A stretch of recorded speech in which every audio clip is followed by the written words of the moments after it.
Closing arguments have been wrapped in the Kyle Rittenhouse trial, and President Biden signed the new infrastructure bill into law. Steve Bannon is facing contempt of Congress charges, and Beto O'Rourke has announced his bid for governor of Texas. All this and more right here on WCTV.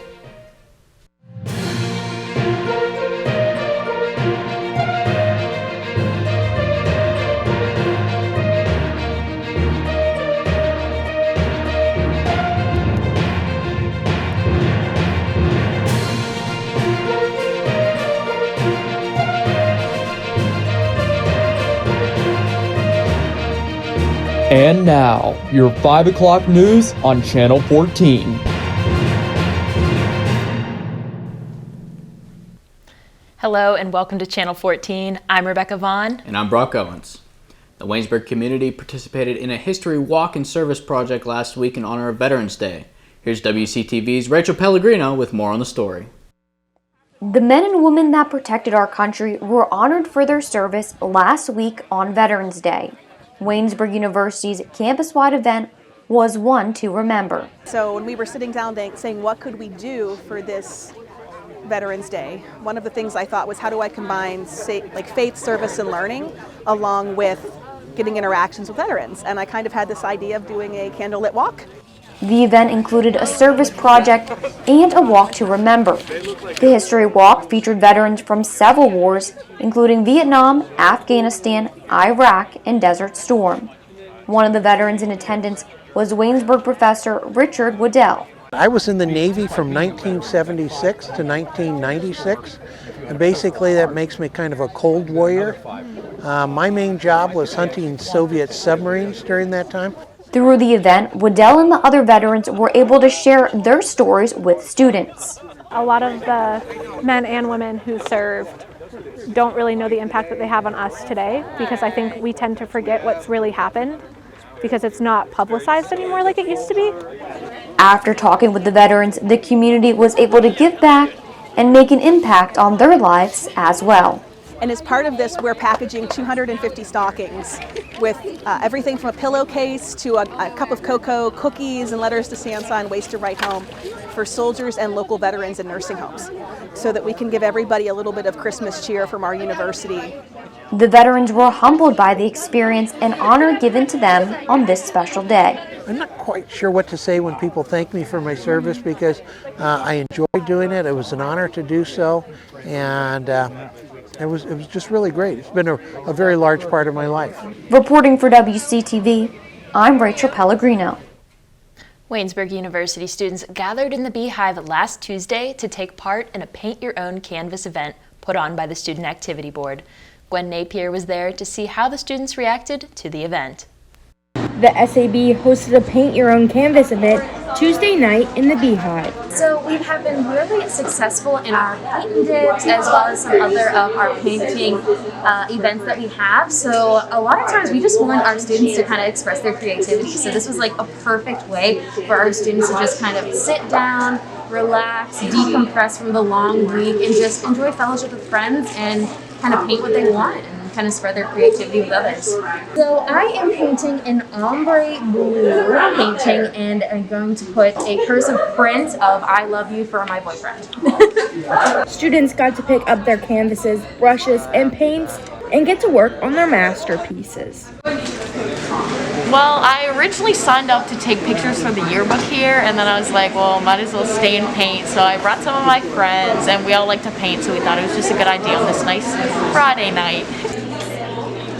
I'm planning, well, I can show you a picture actually, if it might not. I'm planning on painting this. I don't really know what it is, but it's very colorful, and I like the colors of it, and I found it on Pinterest, so. I'm Gwen Napier, reporting for WCTV Channel 14 News. Waynesburg University students came together in Benham Dining Hall last week for another round of bingo. And while some students attended the event to win prizes, some go because they hold the tradition of bingo close to their hearts. WCTV's Darian Allensworth has more. On Wednesday night, November 10th, the Students Activities Board hosted a bingo night for students in the Benham Dining Hall. Students who won could choose prizes such as big blankets to multiple types of apparel to Waynesburg merchandise. To some students, bingo night is more than a game, it's a tradition. So I've been coming to the bingos like almost every time since my freshman year, and then this year I haven't been able to go to as many because they have been had it on Thursday, and I have night class on Thursdays. But I love coming to bingo. I play bingo with my grandparents all the time, and I won at bingo, so I'm very happy to win at bingo. For the Graduate Assistant of Student Activities, Megan McElliott enjoys being able to call winners of bingo. I was here every single time trying to win that one hammock that I always wanted, so bingo has a little special place in my heart, and I've always wanted to call bingo, so having this GA position and allowing myself to become the caller is a really good achievement for me. After a restricted COVID year last year, Megan enjoys seeing students socializing again. Honestly means so much to me. It's so amazing being able to see the students come together and do an event together. With everything that happened last semester, it's just so nice to see everybody wanting to get involved and just have fun together and have the fellowship. If you missed the last bingo night, don't you worry. There will be one more before Christmas break. For WCTV, Channel 14 News, I'm Darren Allsworth. It's not uncommon for local singers to take to the stage at the SAB Noon Tunes event, but this time around, the singers were more local than normal. Lachlan Loudon has the story on the performance.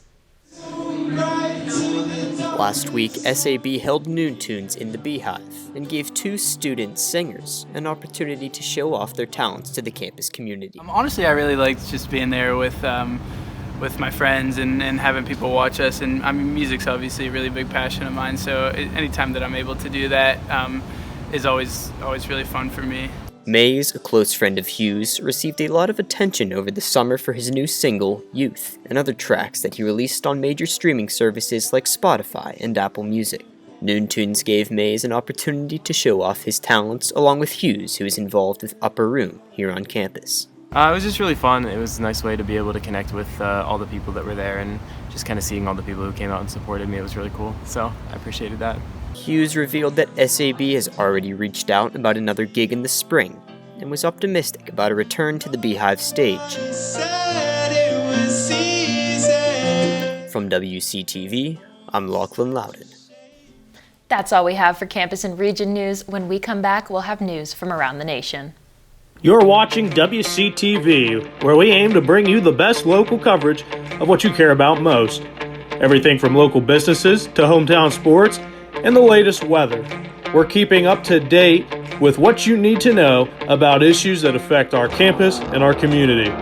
We're telling the stories that matter, celebrating our past, our future, and our potential. So tune in for all the latest buzz right here on WCTV Channel 14, Waynesburg.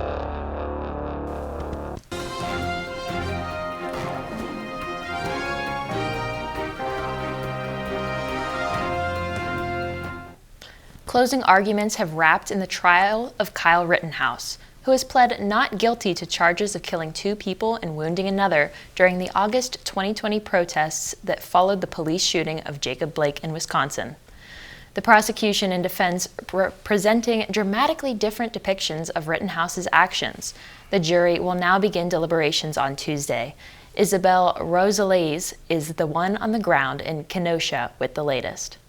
Message to reason. For nearly 2 hours, the prosecution laid out their final case against Kyle Rittenhouse Monday, claiming Rittenhouse went looking for trouble and went too far the night he shot 3 people, killing 2. A lot of murder cases we're in here trying to convince a jury that the defendant killed somebody. That's not in dispute here. That's the easy part. The question is, does he get a pass? Trying to portray Rittenhouse as an active shooter. Someone who has just shot someone, who is still in possession of the gun, who is fleeing the scene. And how are we supposed to know where he's going next? And taking a shot at Rittenhouse, having a breakdown on the stand last week. He broke down crying about himself, not about anybody that he hurt that night. Rittenhouse's attorney taking more than 2 hours to present their final defense, saying Rittenhouse had to shoot to save himself. Every person who was shot was attacking Kyle. One with a skateboard, one with his hands, one with his feet, one with a gun. Hands and feet can cause great bodily harm. And pushing back against the prosecution's active shooter portrayal. Kyle was not an active shooter. That is a buzzword that the state wants to lash onto. My client didn't shoot at anyone until he was chased and cornered. In Kenosha, Wisconsin, I'm Isabel Rosales. Federal authorities are bringing the hammer down on Donald Trump's former advisor, Steve Bannon. Congressional lawmakers have made trying for months to get Bannon to testify in their investigation into the January 6th Capitol insurrection. Bannon has resisted every step of the way, but his refusal to obey a congressional subpoena now has him in trouble with the law. Reed Binion reports. I'm very glad the Justice Department has moved forward in this fashion. Congressman Adam Schiff commenting on the criminal charges former top Trump advisor Steve Bannon is now facing. Bannon is expected to surrender to authorities Monday morning and appear in court in the afternoon. A federal grand jury indicted him on Friday on 2 counts of contempt of Congress for defying a subpoena for testimony and documents from the House Select Committee investigating the deadly pro-Trump Capitol riots on January 6th. Committee members believe Bannon had specific advanced knowledge about the events on that day. The House voted to refer Bannon to the D.C. U.S. Attorney's Office for contempt of Congress in October, with 9 Republicans breaking ranks to support the move. One of those Republicans was Congressman Fred Upton. One of the reasons that I voted to hold Steve Bannon in contempt was he didn't cooperate at all. Bannon's lawyer says Trump told Bannon not to obey the subpoena because the documents and testimony the committee wanted might be protected by executive privilege. This, despite the fact that Bannon didn't work for the president for several years before the insurrection. Regardless of the charges, there's no indication that Bannon... Where this is a badge of honor and martyr himself almost. I'm Reed Binion reporting. If convicted, Bannon faces a minimum of 30 days and a maximum of 1 year in jail for each of the 2 counts against him. President Joe Biden signed into law a $1.2 trillion infrastructure package on Monday. The gathering marked a major legislative victory at the White House event that included lawmakers from both parties. The legislation will deliver $550 billion of new federal investments over 5 years. It includes money for roads, bridges, mass transit, and more. The package includes a $65 billion investment in improving the nation's broadband infrastructure and tens of billions of dollars for improving the electrical grid, water systems, and building a nationwide network of plug-in electric vehicle chargers. The bill first passed by the Senate in a 69-30 vote in August. It was ultimately passed by the House on November 5th. 13 Republican lawmakers backed the vote.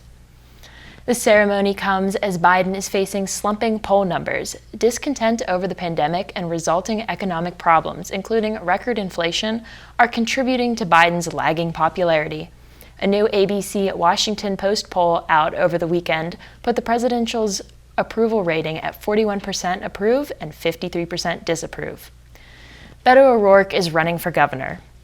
The former congressman and 2020 Democratic presidential candidate launched his campaign Monday in a video on social media.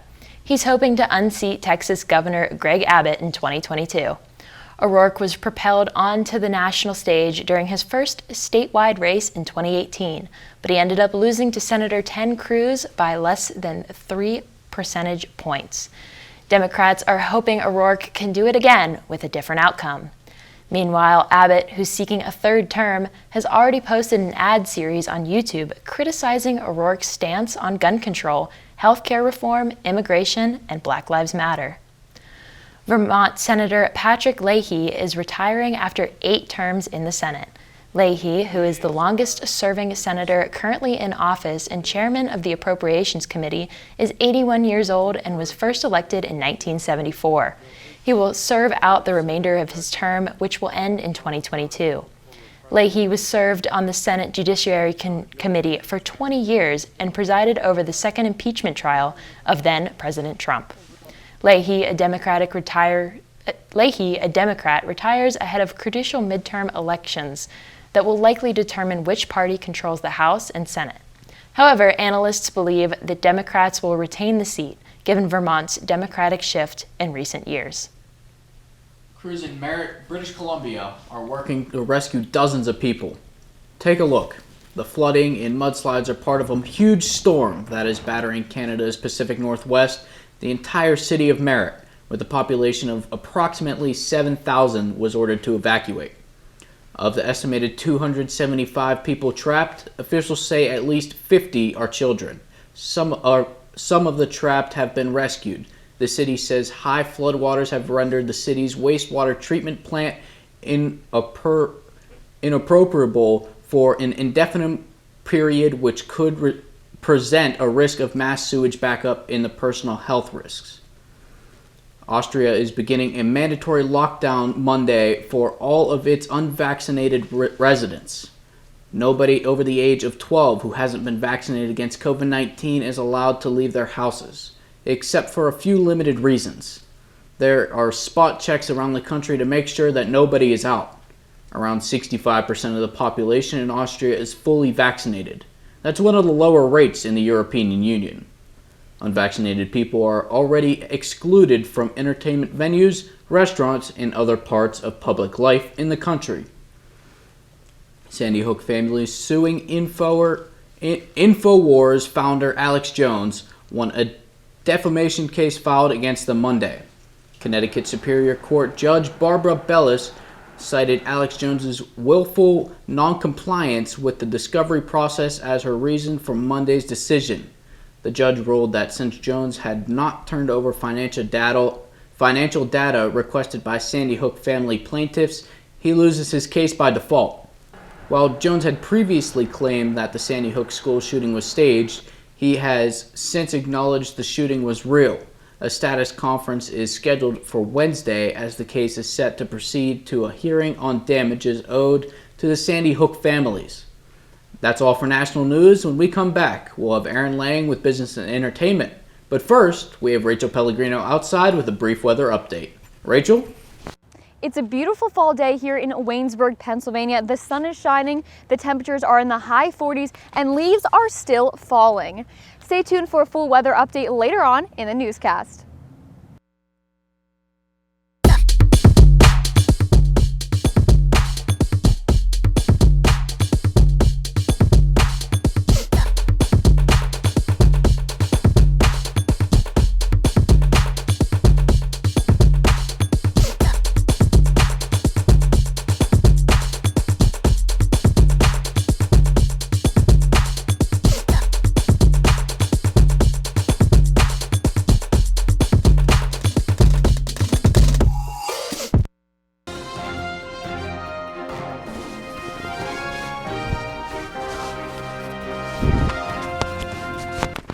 Hello, I'm Erin Lang, here with your business and entertainment update.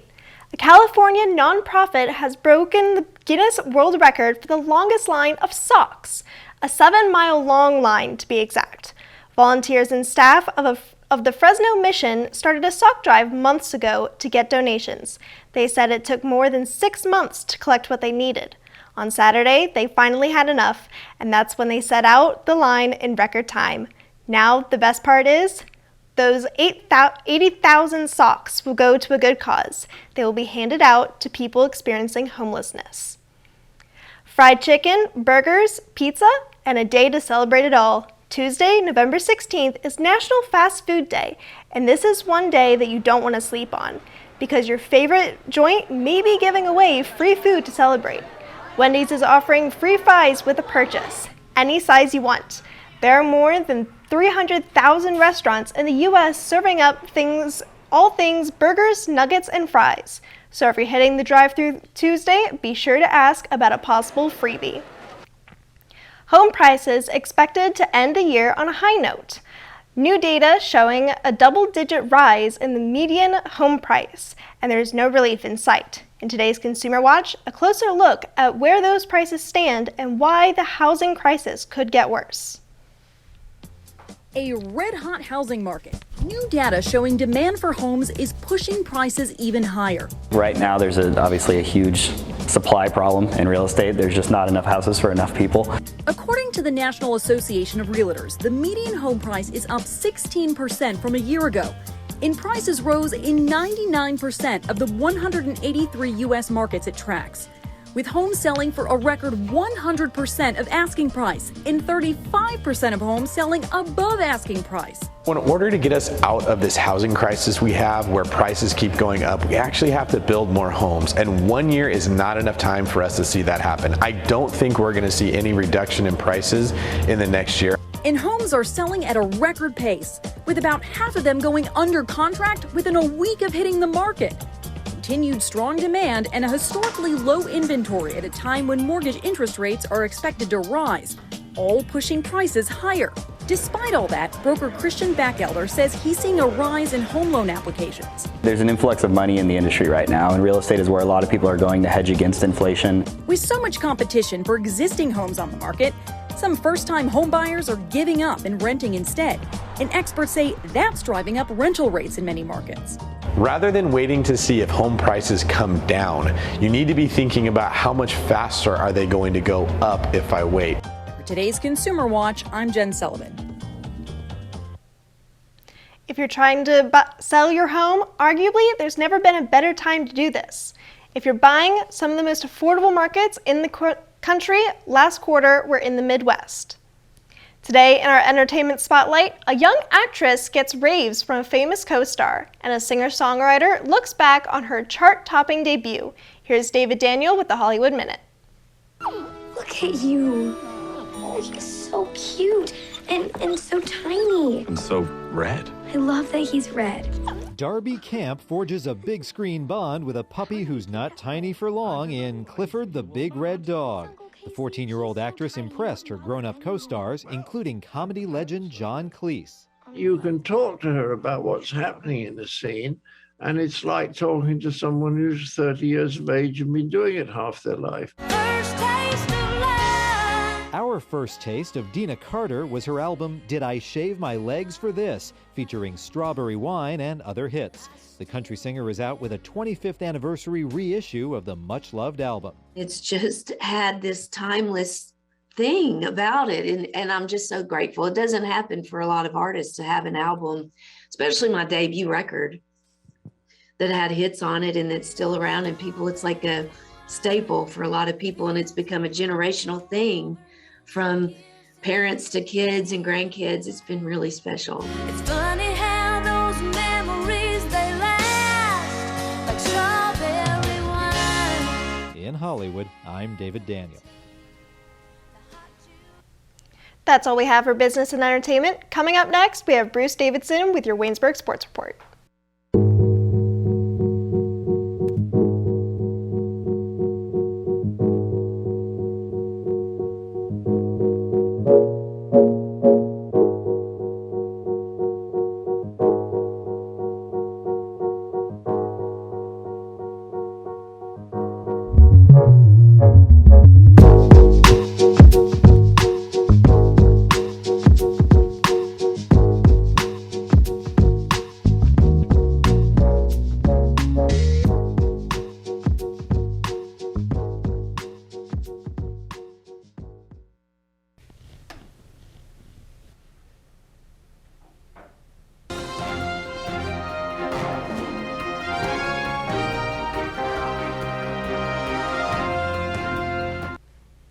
Hello and welcome into your Channel 14 Sports Report. I'm Bruce Davidson.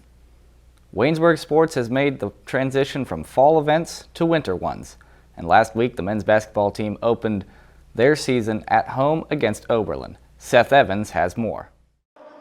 Waynesburg's men's basketball opened up the season at Rudy Marissa Fieldhouse against the Oberlin Yeomen, coming up just short in a 45-42 defeat that came right down to the wire. The first points of the night came by Waynesburg, who took the first lead with an early three-pointer by senior guard Matt Popek less than 2 minutes into the game, as well as an impressive layup 2 minutes later to keep the lead for the Yellow Jackets early on into the first half. Waynesburg would eventually fall behind until halfway through the first half when a three-pointer by Bryson Wilt put the Jackets up by 2 once again. A layup by Nizon Kirkman with 9 seconds left in the opening frame tied the game up at 20 apiece going into the second half. Waynesburg battled from behind for nearly 10 minutes in the second half until a jumper by Popek put Waynesburg ahead by a score of 32-30 with 11 minutes and 8 seconds remaining. Oberlin went on to rally with a 15-4 point run from there, giving the Yeomen a 43-36 lead with 5 minutes and 27 seconds remaining, forcing Waynesburg to rally once again. However, due to key defensive play as well as key points by Popek, Jansen Knotts, and Bryson Wilt, the Jackets cut down the lead to 3 with 51 seconds remaining in the second half. Sadly, despite 2 key offensive rebounds on the final possession, the Yellow Jackets came up just short in securing an opening night victory. Despite the loss, Waynesburg had an impressive showing, notably by the trio of Popek, Bryson, and Knotts, who were responsible for 26 of the team's 42 points on the evening. The Jackets are back in action this Saturday when they travel to Erie to take on Penn State Barron, as both teams look to find their first victory of the season. For WCTV Sports, I'm Seth Evans. The Yellow Jackets went on the road to face Penn State Barron following that Saturday. Matt Popek led the team with 18 points and was one of 3 Jackets to score double digits, along with Bryson Wilt and Nijon Kirkman having 13 and 12 points respectively. Waynesburg won 60-57 in overtime. Next up will be a visit to Hiram College in Ohio this Saturday at 1 p.m. The Waynesburg wrestling team hit the mat twice last week. First up was a match against Division II Shippensburg College that came down to the final event on Wednesday. Despite this, Waynesburg lost 27-23 in the Rudy Marisa Fieldhouse. Following that was Saturday's Washington and Jefferson Invitational, in which the Yellow Jackets placed 12th out of 15 teams. Senior Dylan Winters went 4-2 on the afternoon for Waynesburg, while sophomore Alex Coppolo and freshman Seth Evans each went 2-2 in their matches. Next up is the Waynesburg duels this Saturday at the Rudy Marisa Fieldhouse. Waynesburg will start the day against Pitt Bradford at 12:30 before facing Alvernia and Glenville State College as well. Both the men's and women's cross-country teams wrapped up their 2021 seasons last Saturday by competing in the NCAA Division III Mid-Atlantic Regional Championships. The Yellow Jackets placed 20th in the 36-team field and featured the highest finish ever by a Waynesburg men's runner in program history. Junior Jack Coakley holds that honor after finishing 57th out of 223 runners with a time of 28 minutes, 37 seconds. Rounding out the top 3 runners for Waynesburg were sophomores Andrew Casper, logging the number 66 mark with a time of 28 minutes, 43 seconds, and freshman Nolan Curran, finishing 118th with a time of 30 minutes, 3 seconds. Not to be overlooked, though, the women's team placed 11th out of 38 teams on Saturday in Newville, Pennsylvania. Senior Aubrey Wingert led the way, becoming the university's first 2-time National Division III championship qualifier. Wingert completed the course with a time of 23 minutes, 20 seconds to finish 8th out of 218 runners, less than 1 second behind 7th place. Senior Gloria Reed was next across the line with the 39th fastest time in the field at 24 minutes, 58 seconds. And 2 other Jackets made the top 100 in 70th and 71st, with sophomores Jula Anderson and Gabrielle Reef-Snyder finishing with times of 25 minutes, 44 seconds and 25 minutes, 45 seconds, respectively. Wingert will represent Waynesburg at this year's NCAA Division III National Championships this Saturday, November 20th.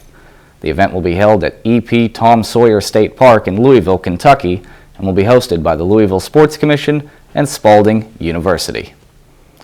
Closing out the week was the Waynesburg football team dropping a loss 55-0 at Washington and Jefferson on Saturday. The Jackets closed the 2021 season with a record of 2-8. And lastly, tonight the Waynesburg women's basketball team hosts Case Western on the Waynesburg University Sports Network for their home opener.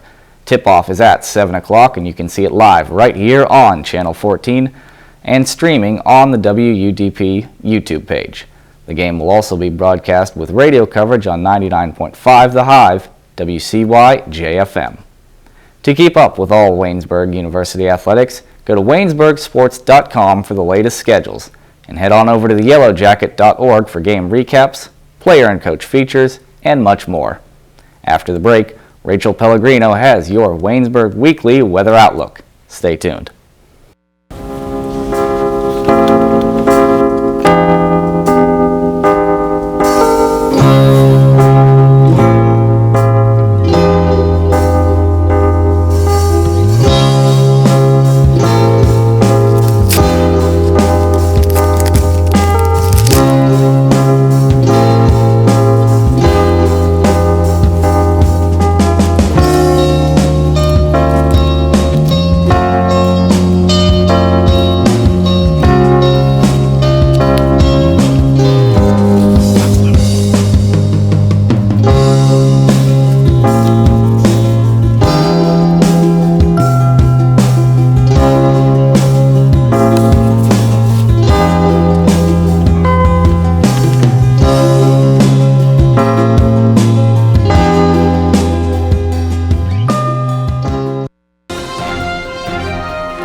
Good evening, I'm Rachel Pellegrino with your Channel 14 weather report. Thanksgiving is right around the corner and temperatures are slowly getting colder. As students begin to travel home for the holidays, here's what we can expect for the rest of the week.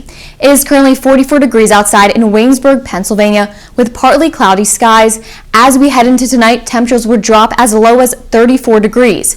Moving into tomorrow, we'll have a short break from the cold weather with a high of 67 and low of 54. But don't let these warm temperatures fool you. It will begin to cool off as we head into Thursday, where we can expect showers throughout the day with a high of 57 and low of 28. As we move into the end of the week, the skies will start clearing up with mild temperatures in the mid-40s and 30s. On Friday, we can expect a high of 41 and low of 24. Then on Saturday, we'll have a high of 48 and low of 34. And Sunday, we'll have a high of 49 and low of 35. These clear skies won't last long. Unfortunately, next week's Monday blues will be accompanied by rain showers with a high of 45 and low of 25. It will be a shorter week due to the holidays, but make sure you grab your winter coats and bundle up because it's going to get colder.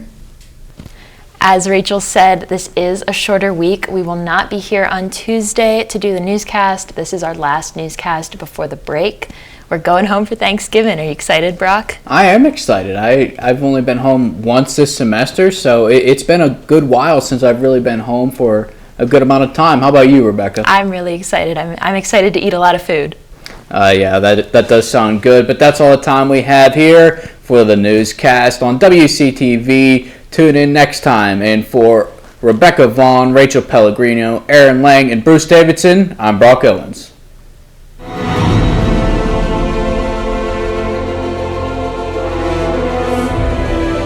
This has been a production of Waynesburg Community